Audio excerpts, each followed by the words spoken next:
Salamat Panginoon at siyempre sa aking Holy Spirit. Nandito ako sa Ezekiel 7:11. Laganap na ang karasan at kasamaan. Walang ititira sa kanila. Lahat ay mawawala. Kasaganaan, kayamanan, kabantugan. Amen po. Yan binigay sa akin ngayon. At may patuto ako. Ng isang araw, ang pinakita sa akin yung tatlo, pero nakaganon. Tatlo, ganyan. Tuldok. Yung tatlong nakaganon, nakahiga. Tapos, ang natitira, yung dalawang bilog. Dalawang bilog. Yung triangle, pero pahiga, tapos dalawang bilog. Nung isang araw yon. Tapos kahapon, ang binigay sa pinakita sa akin, ayun ko kung mga planeta din yon. Planeta ba yon? 5 tuldok, tapos sa ibabaw, mayroong sa left side, mayroon ding bilog, at saka sa taas ng right side may bilog. Tapos dahan-dahan na wala yung bilog sa taas at saka dito sa left side.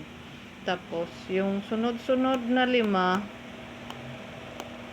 ang isa sa sunod-sunod na 5, ang una puti, ang pangalawa asul, malaki-laki yon. Tapos yung pangalawa puti, tapos pangatlo pula, tapos sunod puti na bilog. Tapos dahan-dahan na wala. Dahan-dahan na wala yung pula at saka yung mga puti sa mga side. Tapos ang natira na lang, pati yung pula na wala. Ang natira na lang na kulay ay ang maliwanag na bilog at ang kulay asul. Dalawa na rin ang natira. Yun. Yun ang pinakita sa akin. 7 bilog-bilog. Sa baba 5.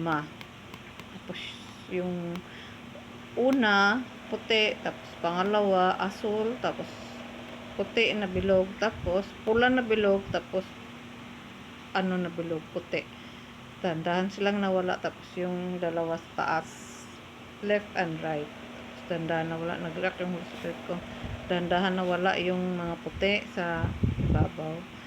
Tapos dito sa side, sa sunod-sunod na 5, dito sa left nawala.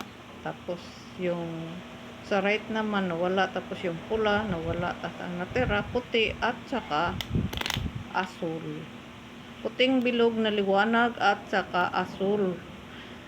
Malaki yung asul eh. Malaki yung asul. Yun ang natira. Katulad din ng nakaraan. 3 yun.